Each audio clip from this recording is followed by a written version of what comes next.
Genèse 24, verset. Abraham était vieux, avancé en âge, et l'Éternel avait béni Abraham en toutes choses. Abraham dit à son serviteur le plus ancien de sa maison, l'intendant de ses biens, mets, je te prie, ta main sous ma cuisse, et je te ferai jurer par l'Éternel, le Dieu du ciel et le Dieu de la terre, de ne pas prendre pour mon fils une femme parmi les filles des Cananéens, au milieu desquels j'habite, mais d'aller dans mon pays et dans ma patrie, prendre une femme pour mon fils Isaac. Le serviteur lui répondit, peut-être la femme ne voudra-t-elle pas me suivre dans ce pays-ci? Devrais-je mener ton fils dans le pays d'où tu es sorti? Abraham lui répondit, garde-toi d'y mener mon fils. L'Éternel, le Dieu du ciel, qui m'a fait sortir de la maison de mon père et de ma patrie, qui m'a parlé et qui m'a juré en disant, je donnerai ce pays à ta postérité, lui-même enverra son ange devant toi, et c'est de là que tu prendras une femme pour mon fils. Amen. Vous avez entendu la parole? Oui. Abraham met au nom d'Isaac. C'est son fils. Isaac grandit. Mais un jour, que fait Abraham? Abraham appelle son serviteur. Il le tient par la main. Il jure. Il dit, mon serviteur, je t'en prie, fais ce que je suis en train de te dire. Va dans le pays. Le pays que je t'envoie.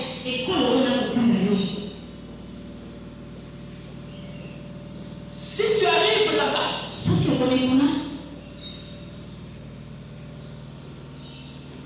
tu vas trouver une fille qui va accepter mon fils Isaac comme épouse.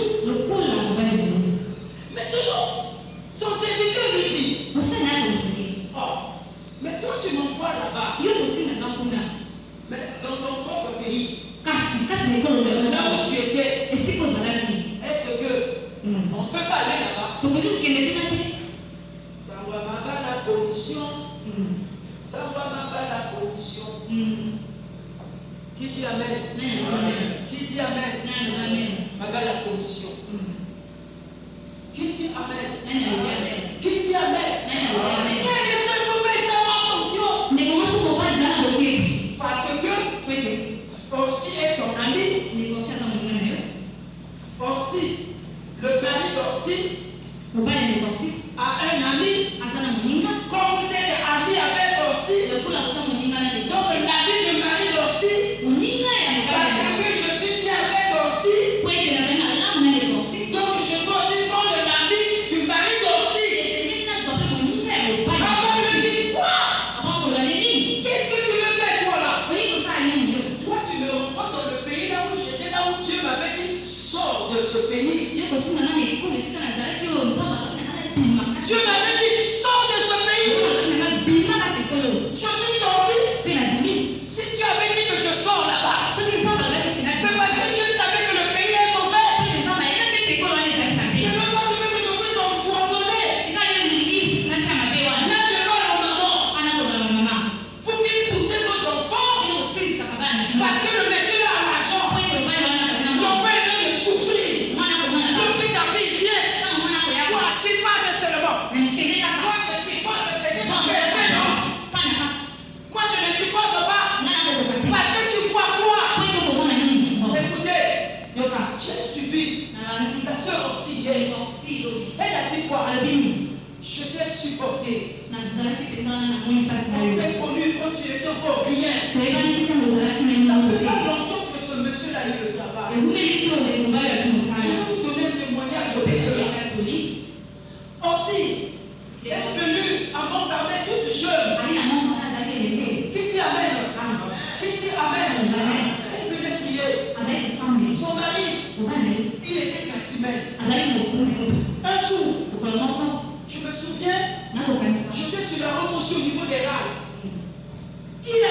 camion.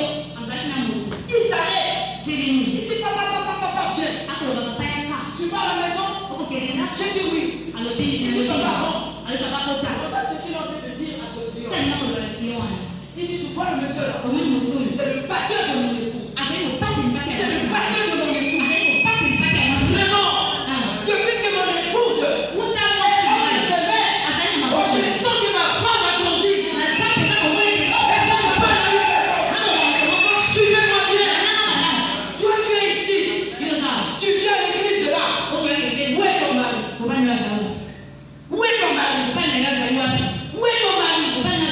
Frère, je vais vous dire une chose. Faites attention. Tu peux rentrer dans un foyer où le mari dit je veux plus que tu pries. Mais ça finit pour toi. Parce que tu as des combats derrière toi. Hier, on s'est attiré quelque chose. Toi et moi, on a mis du temps. Je t'avais aimé. Quand tu n'avais encore rien. Aujourd'hui, Dieu l'a béni. Aujourd'hui, il travaille à la fonction publique. Mais on s'est à supporter. Quand il était encore. Quand il était encore rien. Suivez. C'est comme le couple de maman Geneviève et le pasteur que vous voici. Quand j'ai suivi leur histoire, elle était à l'état proche de sortir docteur. Mais le pasteur il était encore un combattant à la police. Combattant. Mais son père ne voulait pas de cette union-là. Toi, bientôt là, tu vas sortir docteur. Un combattant comme ça. Je vous donne le témoignage. Un jour, nous étions avec le colonel dans le bureau de l'un de ses collègues. Le colonel nous jetait à la retraite. Il dit ceci. Toi, tu es toujours avec. Il y avait un thème qu'il avait utilisé là. Toi, tu es toujours avec l'étudiant là. Il a dit oui. Écoutez ce que le colonel a dit. Mais vraiment, ça, c'était la femme que Dieu t'avait destinée. Parce que quand le colonel la voit, combien de femmes à qui il se s'est séparé, mais ils sont encore ensemble. Nos frères et sœurs, le mariage, ce n'est pas un problème d'intérêt. Ce n'est pas un problème d'intérêt. Si toi tu suis l'intérêt, l'intérêt va te correctionner un jour. Frères et sœurs, est-ce qu'on se comprend? Abraham dit, va là où je t'ai envoyé. Maintenant, suivez-moi bien. Dans la ville où était Abraham là, il n'y avait pas de belles filles. Alléluia. Alléluia. Les gens qui m'a dit, les gens qui m'a dit, et même moi, si je suis sauvé, qui m'a, n'a pas sauté. Satana, qui m'a. Après, on courir, et on finit, qui m'a. Dans la ville où était Abraham, il n'y avait pas de femmes, mais il y avait des belles filles qui étaient là. Autrement dit, Abraham savait que pour le garçon mon nom, ceux-là, si je les donne à mon fils, c'est fini. C'était des belles filles pourries. Est-ce que je me fais comprendre?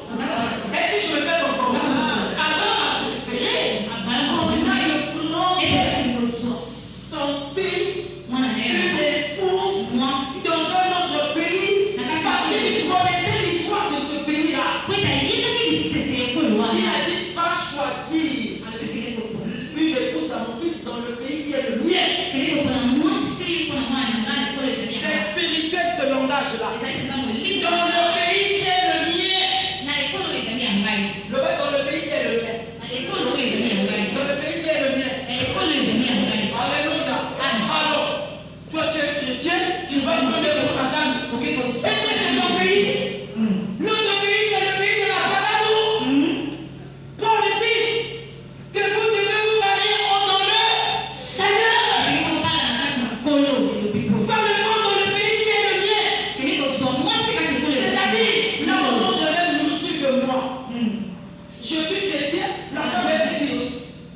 Je suis chrétien, la femme est musulmane. Je suis chrétien, la femme est païenne. Va prendre la femme, l'épouse de mon fils dans le pays qui est.